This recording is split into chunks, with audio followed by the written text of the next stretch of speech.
Mm.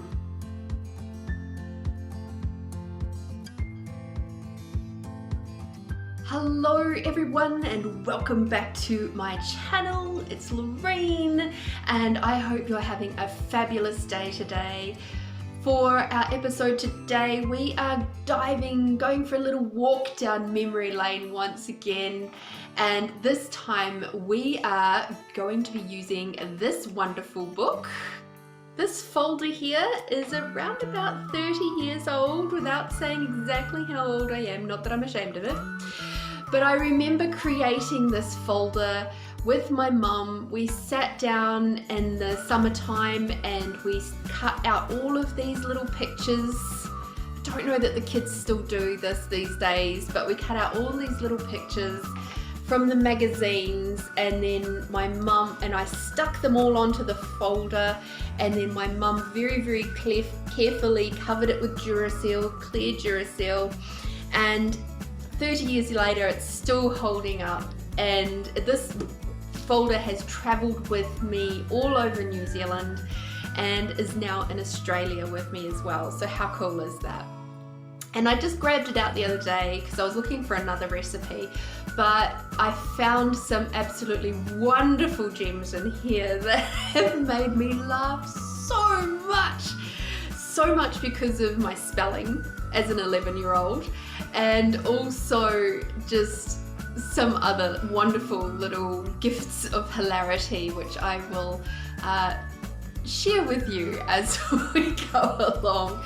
So within this book there is some other stuff that I've added to it since, but if we skip to the back, does anybody else remember this type of paper and this printing that was done with like chemicals? I can't remember what it's called, but I remember the smell that used to happen when the teacher would hand out the paper, and there would be the smell of chemicals that would come up, sort of like an acetone kind of a smell. I don't know if you remember that. And some of the fun stuff that was in here, I could see my daydreamy type of way of being back then is very much evident in some of these worksheets where I filled out the top, I filled out the bottom, but completely forgotten about the middle. So funny.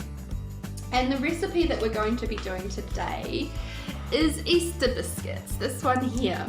And I'm gonna show you a close-up of that one because it is so funny.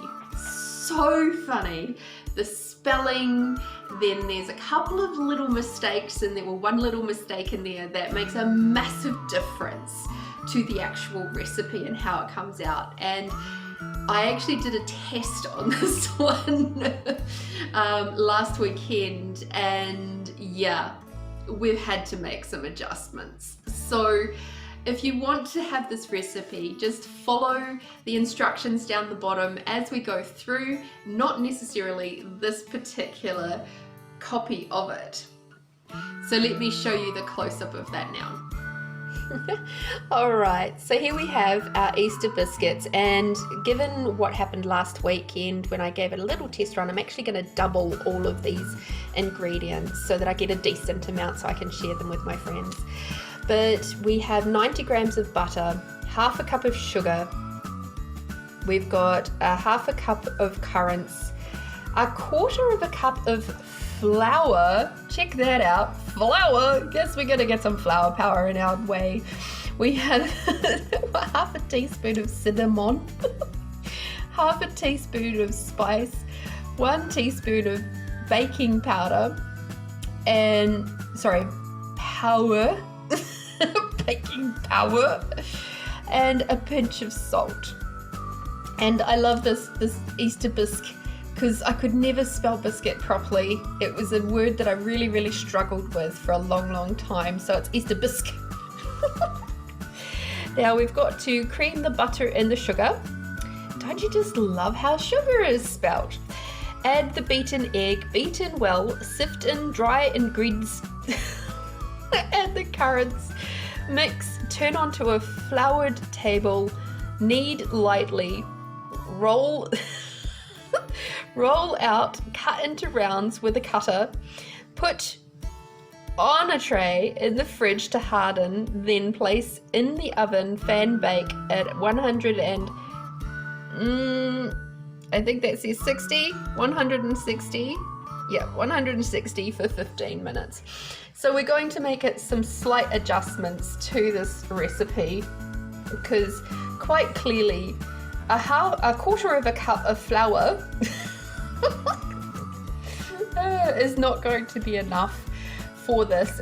You're certainly not going to get a dough that you can roll out. It's going to be very, very runny. So let's get baking with some 30-year later slight improvements and adjustments to that recipe so that it can come out even more delicious and wonderful and taste absolutely scrummy. So our first adjustment is actually I'm going to sift in all of my dry ingredients first. So sift together all that together. So as I said, there's going to be double the amount of mixture here. So we've actually got 2.5 cups of flour. Or if you want to make a single batch, it's 1.25 cups of flour. So in here we have 1 teaspoon of cinnamon and 1 teaspoon of mixed spice. In here we have 2 teaspoons of baking powder. And in here we have a couple of pinches of salt. Let's sift all that together.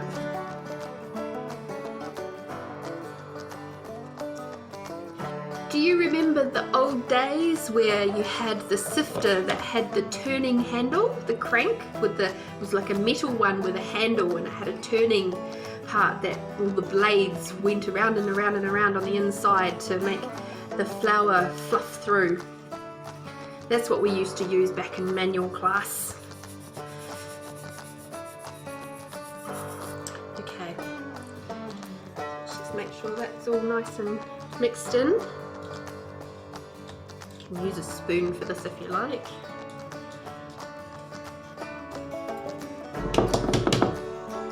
So that's ready for a little bit later.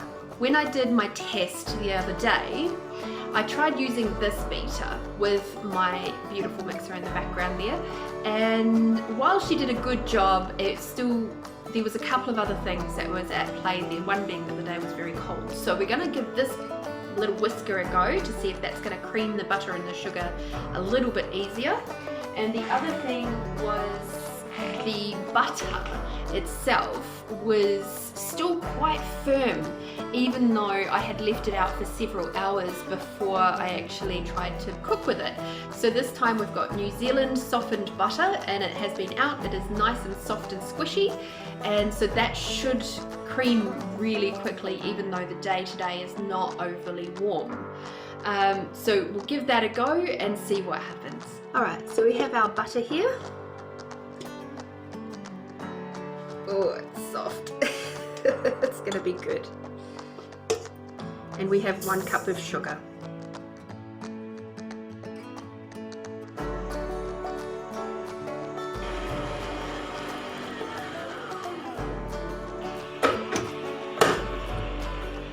Okay, I'm gonna try and show you this. For those of you who don't know what creaming is, basically you just beat it up until it looks like really pale cream. Okay, you can see on the edge there that there is a darker yellow, and that's the butter that hasn't been beaten in yet. And then in the center it's starting to go like a really pale yellow.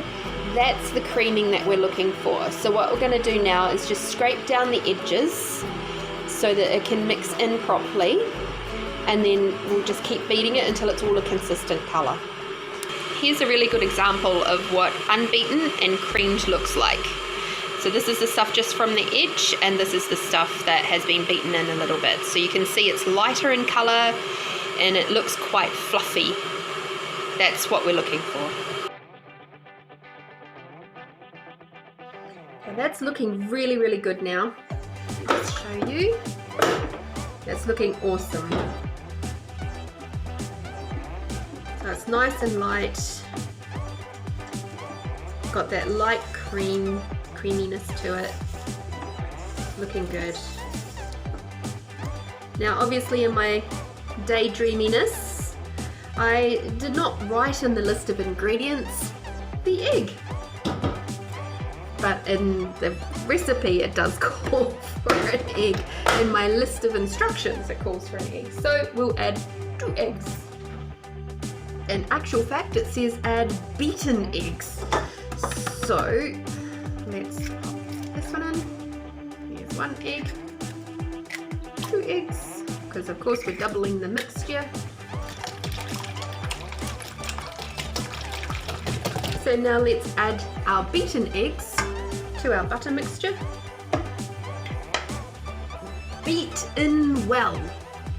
So let's do that.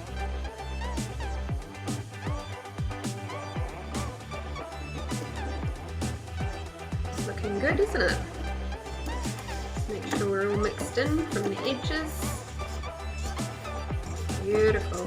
Nice and light and fluffy. That's what I wanted to see last time. Now we add our sifted dry ingredients.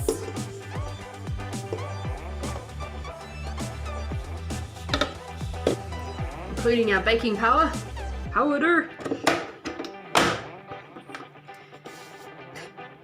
Such a mucky pup. Very slowly to start off with. Because otherwise you end up with flour going.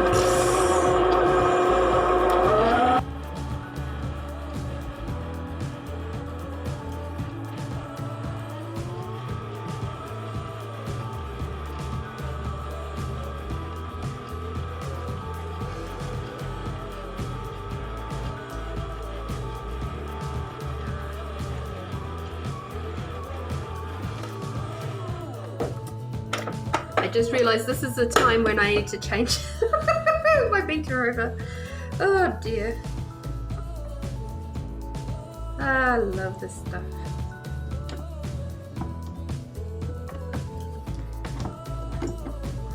I forgot. It's been a little while since I've used an electric mixer. What can I say? Back to this beater here. Because we're now making more like a dough.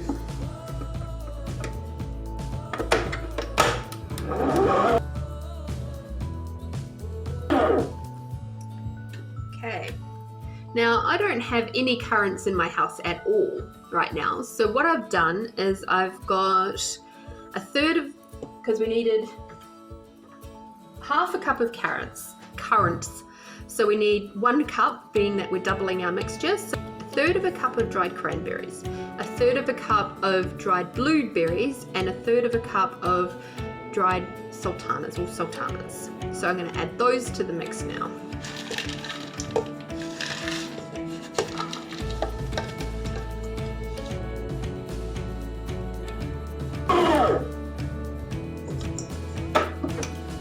This is what I'm looking for. I'm looking for the dough coming away completely from the edge, like there's no flour, it's not sticking to my hand. That's what I'm looking for. If I'd not put in the extra 1 cup to my mixture of flour, then we would have had some big problems. I'm gonna take this here now and pop it onto some Glad wrap and turn it into a sausage. This is another deviation from the recipe, and we're going to pop that into the fridge for a little bit. So here we have our good old cling film, or Glad wrap, or whatever you like to call it in your part of the world or in your house. Take our dough, make sure it's nicely mixed in. It's looking pretty good there.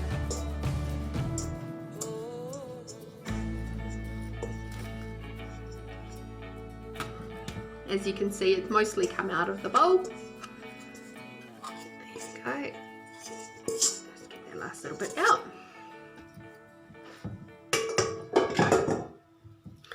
Now I'm not really going to knead it, I'm just going to squidge it out till it gets about the size of the biscuit that I would be looking to make.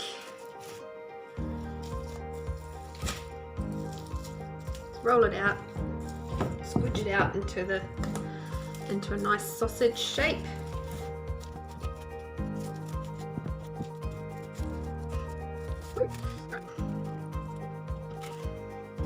And you fold the Glad wrap over like this.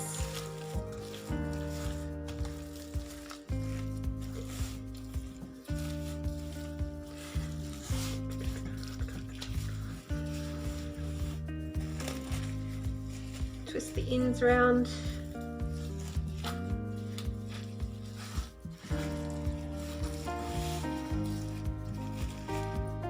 Get all that air out. Not that it's that important to get the air out. Okay.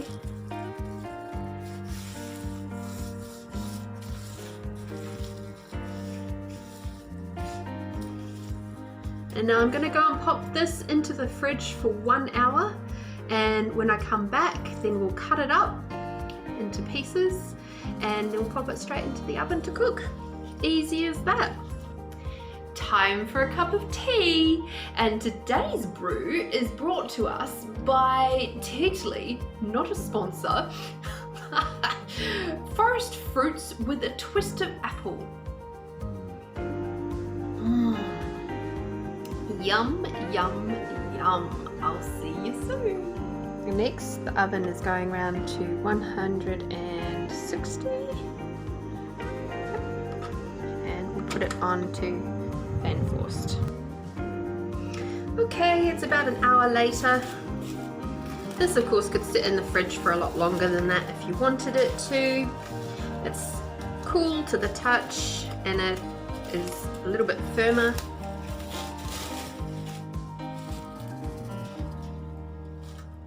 So over here we have a tray covered with baking paper.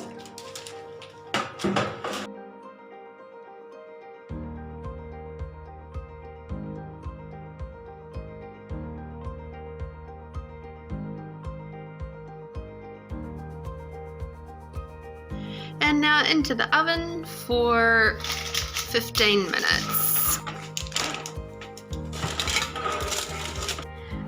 So I just wanted to show you what's happening with our beautiful little biscuits. I had wondered if I'd pushed them just a little bit too close together, and it looks like I have. We've still got 5 minutes of cooking left to go, but oh, don't they look yummy? So funny. They'll still taste delicious.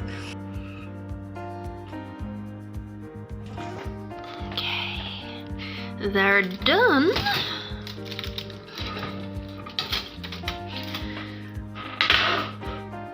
Now that the bickies are out, I'm going to let them cool down a little bit before we have a little taste test.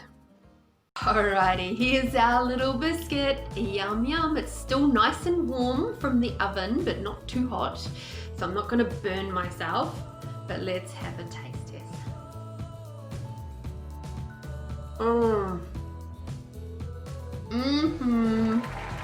Yum. Easter in a biscuit, seriously. Those spices are just so yummy. The mixture of that fruit is really tasty. Like, currants have a really unique flavor of their own. But when you're biting in, you can get that slight little, it's like little tart bursts with each of those different flavors coming through. Knowing from the batch that I made last week that this biscuit is really tasty with your afternoon tea, your morning tea. It'll keep you going for ages because it's quite a dense biscuit, and even when it's cold, still so yummy.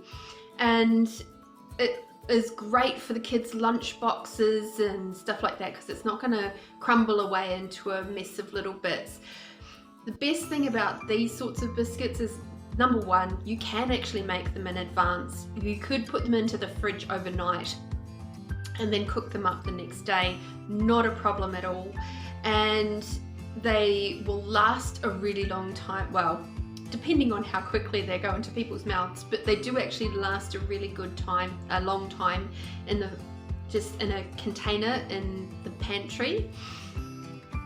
They don't go stale or soft too quickly, which is nice. Yum. Thank you to my 11-year-old self for writing down that recipe, even though it was a little bit wonky when it was written down. And thank you to my 11-year-old self for the absolutely wonderful spelling of flour and sugar and powder. So funny. So I wonder, what memory do you have from your 11-year-old self? Pop that down in the comments below. And thank you so much for watching. I would love it if you could hit that subscribe button. I think it's over here somewhere. And over here is a video of I've made. Thank you so much for watching. Get out there, get baking, get your kids involved. And if you've got children, or just get out there and have some fun, make some bickies for your own personal pleasure. I'll see you again soon. Bye.